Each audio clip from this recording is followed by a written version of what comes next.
Jessica dibela gara-gara ice cold, reinkarnasi Mirna Salihin muncul.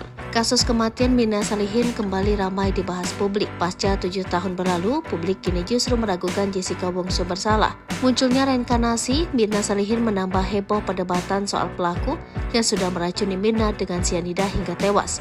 Dia adalah Sandi Salihin yang tak lain adalah kembaran mendiang Mirna. Lewat Instastory, Sandi melontarkan pesan menohok untuk mereka yang meragukan perbuatan Jessica. Seperti diketahui, ramai dukungan dan keraguan Jessica Wongso bukan pembunuh Mirna Salihin di kasus kopi sianida. Dukungan itu muncul setelah adanya tayangan serial dokumenter di Netflix berjudul Ice Cold Murder Coffee and Jessica Wongso, di mana dalam dokumenter Netflix ini menghadirkan sejumlah sosok yang terkait dalam kasus ini.